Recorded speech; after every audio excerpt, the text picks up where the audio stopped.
ہمارے گاؤں کے امام مسجد کی بیٹی کے ساتھ کسی نے زیادتی کر کے اسے بے رحمی سے مار دیا تھا۔ جنازے کے وقت امام صاحب نے قرآن مجید اٹھا کر اس آدمی کو بد دعا دی کہ اس پر خدا کا عذاب آئے گا، مرنے کے بعد اسے زمین بھی جگہ نہیں دے گی۔ یہ الفاظ سن کر میری ماں کے چہرے کے رنگ اڑ گئے تھے۔ وہ مجھے لے کر شہر میں آ گئی۔ اب ماں ہر وقت روتی رہتی اور جے نماز پر بیٹھ کر اللہ سے معافی مانگتی۔ ایک رات میری آنکھ کھلی تو میرا کلیجہ پھٹ گیا، کیونکہ میری ماں کو میرا نام ظہیر ہے۔ میرے ابا جان کا انتقال میرے بچپن میں ہو چکا تھا۔ میری عمر اس وقت تقریباً 3 سال ہی تھی۔ اماں مجھے اکثر بتایا کرتی ہے کہ میں نے تمہارے ابا جان کے جانے کے بعد بہت سی مشکلات دیکھی ہیں۔ تمہارے ابا کے جانے کے بعد کسی نے میرا ساتھ تک نہ دیا تھا اور نہ ہی کسی نے مجھے حوصلہ دیا تھا۔ سسرال والوں نے بھی آج تک کوئی بات نہیں پوچھی۔ تمہارے بڑے تایا جان نے بھی ہماری طرف نہیں دیکھا تھا۔ تمہارے ابا جان اپنے بڑے بھائی کی بہت عزت کیا کرتے تھے، ان کے ہر حکم کی تعمیل کیا کرتے۔ تمہارے ابا تمہارے تایا جان کے ساتھ مل کر کاروبار کرتے، ہر چیز میں تمہارا حصہ تھا۔ مگر تمہارے ابا کے وفات سے کچھ سال قبل کھیتوں اور باغوں کو بہت زیادہ نقصان ہو رہا تھا۔ اسی پریشانی میں وہ بہت بیمار ہو گئے تھے۔ ان کی یہ حالت دیکھ کر میں بھی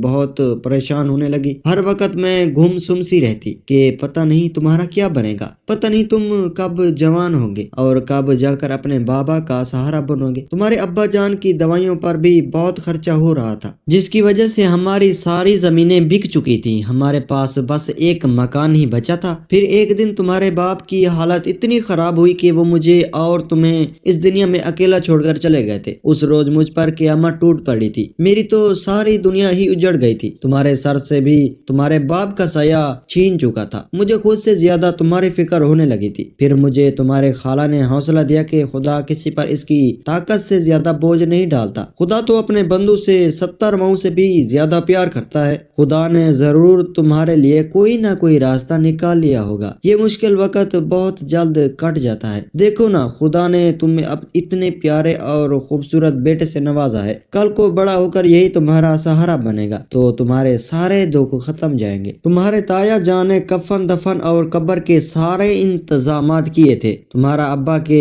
جانے کے بعد 1 مہینہ بعد گھر سے تمام راشن ختم ہو چکا تھا۔ بجلی کا بل اور تمہاری تعلیم کے اخراجات میرے سر پر تھے۔ میں عدت میں تھی اور باہر جا کر کام بھی نہیں کر سکتی تھی۔ تمہارے تایا جان نے بھی پلٹ کر کوئی بات نہیں پوچھی تھی۔ تم بھی ابھی بہت چھوٹے تھے۔ تمہارے ابا جان نے تمہیں ایک بڑا آدمی بنانے کا خواب بھی سوچ رکھا تھا۔ میری ساری رات انہی سوچوں میں گزر جاتی۔ پھر ایک دن میری پڑوسن میرے گھر آئی۔ جب اس نے میری یہ حالت دیکھی اور مجھ سے پوچھنے لگے کہ کیا بات ہے، میری آنکھوں میں آنسو آ گئے۔ اس عورت نے مجھے تسلی دی اور کہا کہ میں تمہارے لیے کوئی نہ کوئی بندوبست ضرور کروں گی۔ میں نے اس عورت سے کچھ وقت کے لیے کچھ رقم ادھار مانگ لی۔ اس نے اس بات کی حامی بھر لی اور مجھے کہا کہ میں پریشان نہ رہوں۔ میں نے اللہ کا شکر ادا کیا۔ پھر 2 دن بعد وہ عورت ہمارے گھر دوبارہ آئی اور مجھے کچھ رقم تھمائی اور کہا کہ جب بھی تمہارے پاس پیسے ہوں تو مجھے واپس کر دینا۔ میری آنکھوں میں خوشی کی ایک لہر دوڑ پڑی۔ رقم کو دیکھ کر اس رقم سے میں نے گھر میں راشن ڈالا اور بجلی کا بل ادا کیا۔ جیسے تیسے گھر کے میں نے اپنی عدت کے دن پورے کیے اور پھر میں نے لوگوں کے کھیتوں میں جا کر کام کرنا شروع کیا۔ تمہیں بھی اپنے ساتھ لے کر جاتی تھی۔ تم ابھی بھی بہت چھوٹے تھے۔ تمہیں میں درخت کے سائے کے نیچے لٹا دیتی اور خود کام میں مگن ہو جاتی۔ مگر پھر بھی اتنی رقم نہیں ہو رہی تھی کہ میں تمہیں سکول بھیج سکتی۔ آمدنی بہت کم تھی، اخراجات بہت زیادہ تھے۔ پھر میں نے گھر میں کپڑے سلائی کرنا شروع کر دیے۔ اماں نے بتایا کہ میں سارا دن کھیتوں میں کام کرتی اور رات کو بیٹھ کر کپڑے سلائی کرتی اور صبح نکلنے سے پہلے ہی گھر کا سارا کام بھی ختم کرتی، کیونکہ اماں نے کھیتوں میں کام کے لیے بھی جانا ہوتا تھا۔ اماں کھیتوں میں جو کام کر کے رقم وصول کرتی، اسی سے تو سارا گھر کا نظام چل رہا تھا، اور اماں رات کو بیٹھ کے جو کپڑے سلائی کرتی، ان کے پیسوں سے میری فیس ادا کرتی تھی۔ آہستہ آہستہ اماں نے گھر پر سلائی سینٹر کھول لیا۔ گاؤں کی لڑکیاں اماں کے پاس سلائی سیکھنے کے لیے آنے لگی۔ ان میں سے کچھ تو بہت جلد ہی ماہر ہونے لگی اور اماں کا کام بھی دن بدن بڑھتا چلا گیا۔ پاس کے گاؤں کے لوگ بھی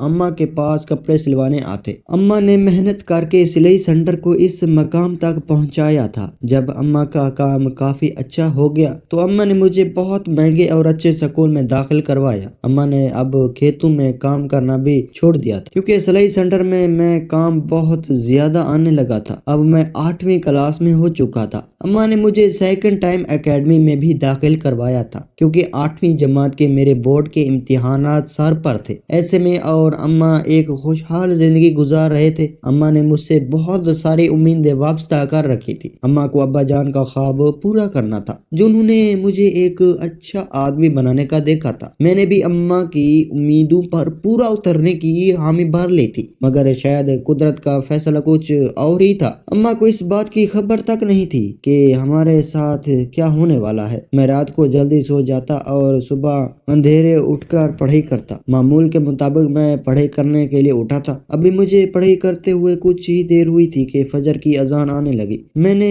فوراً سے اپنا بستہ بند کیا اور مسجد میں جانے کے لیے وضو کرنے لگا۔ جو ہی میں نے دروازے کا رخ کیا مگر یہ دیکھ کر میری روح کانپ گئی۔ اماں نے جس کمرے میں سلائی سینٹر بنا رکھا تھا اس کمرے سے دھواں نکل رہا تھا۔ میں نے فوراً جا کر اماں کو اٹھایا اور انہیں کہا کہ سلائی سینٹر میں آئیں۔ اماں نے کہا کہ کیا ہو گیا؟ میں اماں کو زبردستی کھینچ کر سلائی سینٹر کی طرف لے آیا۔ اماں کو میں نے جوتا بھی نہ پہننے دیا۔ اماں نے جب باہر جا کر سلائی سینٹر کی طرف دیکھا تو ان کی جان نکل گئی۔ ہر طرف دھواں ہی دھواں تھا۔ اماں نے زور زور سے چلانا شروع کر دیا اور لوگوں کو اکٹھا کرنا بھی۔ جب لوگوں نے سلائی سینٹر کا دروازہ کھولا تو تمام کپڑوں اور مشینوں کو آگ لگ چکی تھی۔ تمام دیواریں اور سب سامان آگ کی لپیٹ میں آ چکا تھا۔ اماں یہ سب دیکھ کر رونے لگ گئی کہ میں بڑی مشکلات سے یہاں تک پہنچی تھی مگر سب بے سود اور ناکارہ ثابت ہوا۔ اماں نے جو بھی میرے لیے خواب دیکھے تھے وہ سب بکھرے ہوئے نظر آ رہے تھے۔ ہمارے ارد گرد گاؤں کے بہت سارے لوگوں کا ہجوم اکٹھا ہو گیا تھا جس میں چھوٹے بڑے جوان اور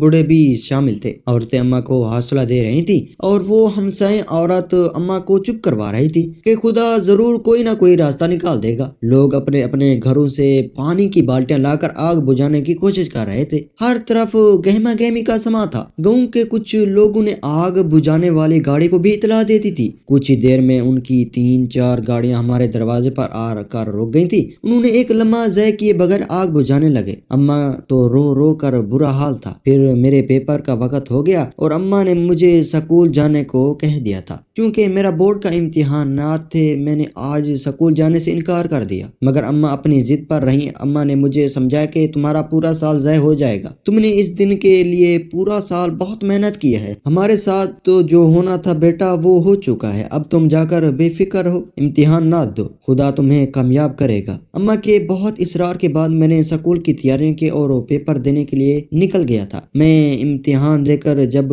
شام کو گھر آیا اماں کی طبیعت بہت خراب تھی اور سلائی سینٹر میں کچھ بھی نہ بچا تھا، سب کچھ آگ میں نظر آ رہا تھا۔ اماں کی طبیعت بھی اسی وجہ سے خراب تھی کیونکہ اماں کا سارا کام بند ہو گیا تھا۔ اماں اب پھر سے پریشان رہنے لگی تھی کہ میں اپنے بیٹے کو کیسے پڑھوں گی۔ رات کو اماں اٹھ کر سلائی سینٹر کو جا کر دیکھتی رہتی اور روتی رہتی۔ اس واقعے کے کچھ ہی دنوں بعد لاہور والی خالہ جان ہمارے گھر آئیں۔ انہوں نے آ کر اماں کو سمجھایا اور ان کی ہمت بندھائی۔ پھر دوبارہ سے اماں نے کھیتوں میں کام کرنا شروع کیا۔ اسی طرح ہمارا وقت گزرتا رہا اور میں سکول سے کالج میں آ گیا تھا مگر ابھی بھی ہمارے حالات بہتر نہیں ہوئے تھے۔ پتہ نہیں یہ زندگی ہمیں کس بات کی سزا دے رہی تھی۔ ان دنوں ہمارے گاؤں میں ایک عجیب واقعہ ہوا تھا۔ ہمارے گاؤں کے امام مسجد کی بیٹی کے ساتھ کسی نے زیادتی کر کے اسے بے رحمی سے مار دیا تھا۔ سب لوگ پریشان تھے۔ پورے گاؤں میں ایک ڈر سا پھیل گیا تھا کیونکہ اس سے پہلے کبھی ایسا واقعہ تو نہیں ہوا تھا۔ جنازے والے دن امام صاحب نے اپنے ہاتھ میں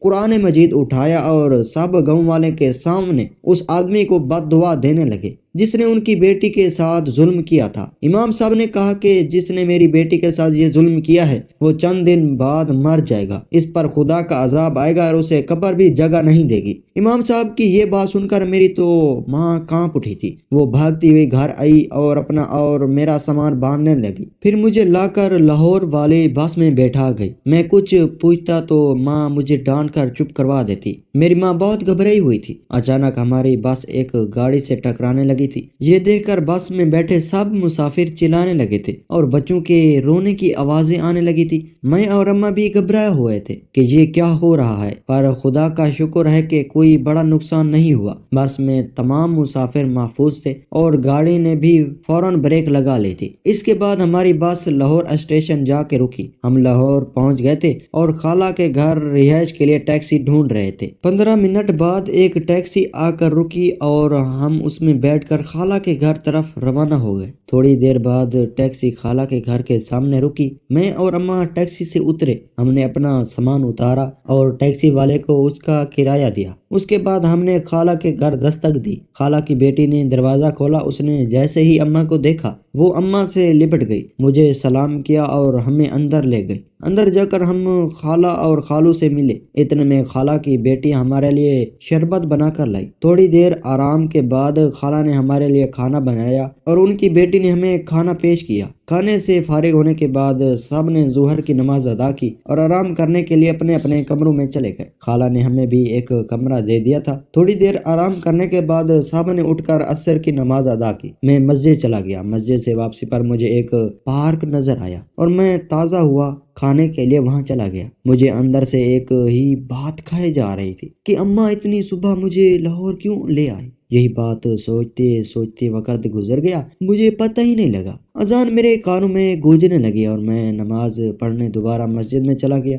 نماز سے سیدھا فارغ ہو کر میں خالہ کے گھر چلا گیا۔ گھر جا کر دیکھا کہ سب صحن میں بیٹھے باتیں کر رہے تھے۔ میں بھی ان کے ساتھ جا کر بیٹھ گیا۔ خالو نے مجھ سے میرے کام کے متعلق پوچھا تو میں نے بتایا کہ میں وہاں کسی کے کھیتوں میں کام کرتا تھا۔ خالو نے کھیتوں کے متعلق اپنے بچپن کی کہانیاں سنانا شروع کر دی کہ کیسے وہ اپنے بابا کی زمینوں میں جا کر چھپ جایا کرتی تھی اور لوگوں نے کھیت سے چوری خربوزے توڑ کر کھاتے تھے۔ اس بات پر کئی دفعہ وہ لوگ ان کے گھر شکایت کرنے بھی آتے تھے اور ان کی خوب پٹائی لگاتے۔ خالہ کے گھر اسی طرح شغل میلہ چلتا رہا۔ اتنے میں خالہ کی بیٹی سب کے لیے چائے بنا کر لائی۔ سب نے چائے کی چسکیوں کے ساتھ اپنی اپنی آپ بیتی سنائی۔ اتنے میں عشاء کی اذان سب کے کانوں میں گونجنے لگی۔ میں اور خالو نماز پڑھنے مسجد میں چلے جاتے۔ خالہ اور اس کی بیٹی نے نماز سے فارغ ہونے کے بعد ہمارے لیے کھانا بنایا اور سب کو پیش کیا۔ کھانے کے بعد سب سونے کے لیے اپنے اپنے کمرے میں چلے گئے تو میں نے اماں سے پوچھا کہ ہم اپنا گھر چھوڑ کر لاہور کیوں آئے ہیں۔ میرے لاکھ پوچھنے کے باوجود اماں نے مجھے کچھ نہ بتایا اور مجھے بڑی عجیب سی نظروں سے دیکھنے لگی، جیسے مجھ سے کوئی بڑی خطا ہو گئی ہو۔ اماں مجھے سونے کا اشارہ کر کے خود جائے نماز بچھا کر بیٹھ گئی۔ میں اپنے بستر پر لیٹ کر اماں کی طرف دیکھتا رہا جو مسلسل نماز پڑھتی جا رہی تھی اور بار بار اللہ تعالیٰ سے معافی بھی مانگ رہی تھی۔ پوری رات میرے دماغ میں یہی خیال آیا کہ میں نے کون سا گناہ کر دیا ہے کہ اماں مجھے ایسے کھائے جانے والی نظروں سے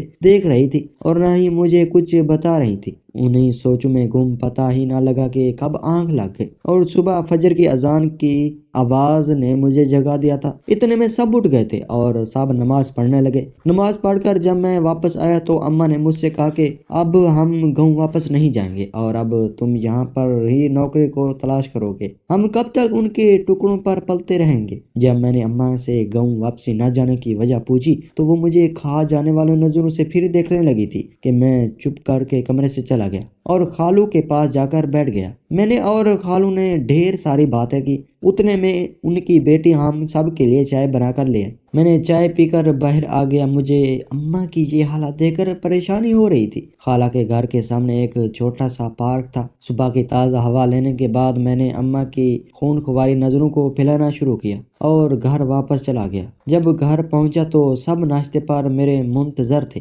میرے گھر آتے ہی سب نے ناشتہ کیا۔ ناشتے سے فارغ ہونے کے بعد خالو کام کے لیے نکل گئے۔ اماں نے بھی مجھے جانے کے لیے کہا مگر میں صاف صاف انکار کر دیا اور اصرار کیا کہ گھر واپس چلتے ہیں۔ وہاں جب کہ کھیتوں میں کام کرتا ہوں وہ مجھے ڈھونڈ رہے ہوں گے۔ مجھے وہاں بہت کام کرنا ہے اس لیے مجھے واپس جانا ہوگا۔ مگر اماں نے صاف انکار کر دیا اور کہا کہ دوبارہ اس گاؤں کا نام بھی مت لینا، ہم وہاں ہرگز نہیں جائیں گے۔ یہ سن کر میں کمرے میں چلا گیا اور خالہ اماں سے پوچھنے لگی کہ تم لوگ واپس کیوں نہیں جا رہے؟ اس کے کام کا حرج ہو رہا ہے۔ مگر اماں نے خالہ سے کہا کہ میں چاہتی ہوں کہ میرا بیٹا گاؤں میں معمولی سی نوکری نہ کرے، اس لیے میں اسے شہر میں لے آئی تاکہ وہ یہاں کوئی اچھی نوکری ڈھونڈ کر اپنا مستقبل بنا سکے۔ خالہ نے کہا کہ یہ تو اچھی بات ہے، آخر کھیتوں میں رکھا ہی تو کیا ہے، اب تو گاؤں والے لوگ بھی شہر آ رہے ہیں۔ تمہارے بیٹے کی تعلیم بھی اچھی خاصی ہے اور ابھی پڑھ بھی رہا ہے، شہر میں اسے گاؤں کی نسبت اچھی نوکری مل سکتی ہے۔ میں کمرے میں پڑھا رہا تھا، کسی سے کوئی بات نہ کی۔ رات کو جب اماں سونے کے لیے کمرے میں آئی تو میں نے اماں سے پوچھا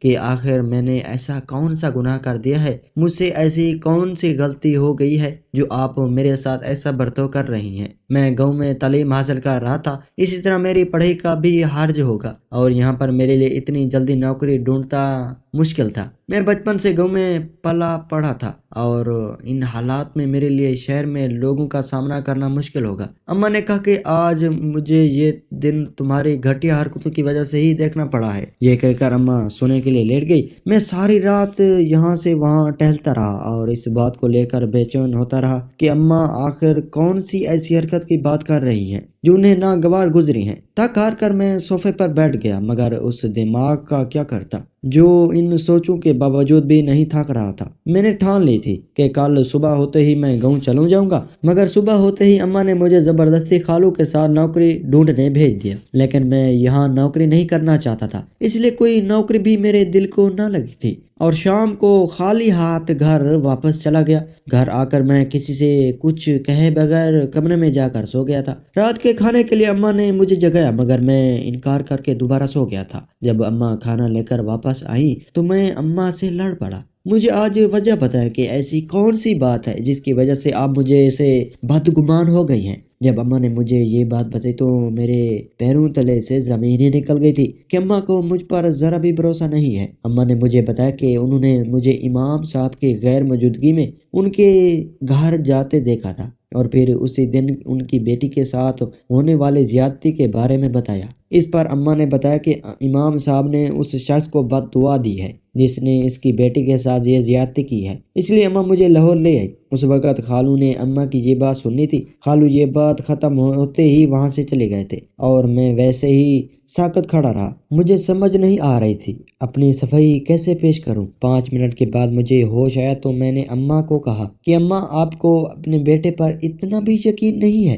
اماں کو اپنی صفائی پیش کی کہ میں تو امام صاحب سے ملنے جاتا تھا، ان سے دینی تعلیم سیکھ رہا تھا اور امام صاحب نے خود کہا تھا کہ میں ان کے گھر آ جایا کروں۔ اکثر ان کی بیٹی دروازہ کھولتی تھی اور کہہ دیتی تھی کہ بابا گھر نہیں ہے، تب میں واپس لوٹ آتا۔ میں نے تو اسے اپنی بہن سمجھا ہوا تھا اور اس کی عزت کا ہمیشہ خیال رکھتا تھا۔ میں یہ گھٹیا کام کیسے کر سکتا ہوں؟ میری ماں اب شرمندہ ہونے لگی تھی اور کہنے لگی کہ بیٹا مجھے آپ معاف کر دو، میں نے تم پر شک کیا، میں بہت شرمندہ ہوں۔ میں نے اماں سے کہا کہ میں بیٹوں سے معافی نہیں مانگتی اور کہا کہ ماں اب ہم گھر چلتے ہیں، لیکن اماں نے کہا کہ ہم گھر نہیں جائیں گے، سب لوگ تمہیں مجرم ٹھہرائیں گے۔ اس کے بعد اماں رونے لگی۔ میں نے اماں کو تسلی دینی شروع کر دی اور کہا کہ سب ٹھیک ہو جائے گا، مگر اگلے روز خالو نے گھر میں سب کو یہ بات بتا دی تھی۔ انہوں نے خالو سے کہا کہ اب ہم انہیں ایک لمحہ بھی اپنے گھر میں رکنے نہیں دیں گے۔ ہمارے گھر میں بھی ایک جوان بیٹی ہے، اس نے اپنے استاد کی بیٹی کا خیال نہیں کیا، کل کو یہ ہماری بیٹی کے ساتھ بھی کچھ الٹا سیدھا کر سکتا ہے۔ خالہ بھی یہ سن کر حیران رہ گئی اور اپنی بیٹی کی عزت محفوظ رکھنے کی خاطر اپنی بہن کو گھر سے جانے کا کہہ دیا۔ اماں نے میری بے گناہی کی صفائی دینی چاہی تو خالو نے ہماری ایک نہ سنی اور ہمیں مجبوراً ان کے گھر سے جانا پڑا۔ میں نے اماں سے کہا کہ ہم واپس گاؤں چلتے ہیں۔ کافی اصرار کرنے بعد اماں مان گئی اور میں نے ایک دوست سے فون کر کے بھی پتہ چلایا تھا گاؤں میں کیا صورتحال ہے۔ اس دوست نے بتایا کہ گاؤں میں سب بالکل ٹھیک ہے اور امام کی بیٹی کے ساتھ جن لوگوں نے زیادتی کی تھی وہ پاس والے گاؤں کے 3 لڑکے تھے جن کا چند دن پہلے بری طرح سے ایکسیڈنٹ ہوا تھا اور وہ مرنے سے پہلے امام صاحب سے معافی مانگ کر مرے تھے۔ تم لوگ بھی واپس آ جاؤ۔ میں نے جب اماں کو یہ خوشخبری سنائی تو اماں پھولنے نہ سمائی اور فوراً گاؤں واپس جانے کا کہہ دیا۔ ہم فوراً اسٹیشن آ گئے، ہم نے بس پکڑی اور گاؤں کی طرف روانہ ہو گئے۔ جب گھر پہنچے تو اماں گھر کو دیکھ کر خوشی سے رونے لگی اور مجھے گلے سے لگا لیا اور کہا کہ میری ایک غلط فہمی کی وجہ سے ہمیں کیا کچھ بھگتنا پڑا۔ اب سب کچھ ٹھیک ہو گیا تھا۔ میں نے بھی دوبارہ اپنی پڑھائی شروع کر دی اور معمول کے مطابق اپنے کام پر جانے لگا۔ جب میری پڑھائی مکمل ہوئی تو مجھے اسلام آباد میں ایک اچھی نوکری بھی مل گئی تھی۔ میں اماں کو لے کر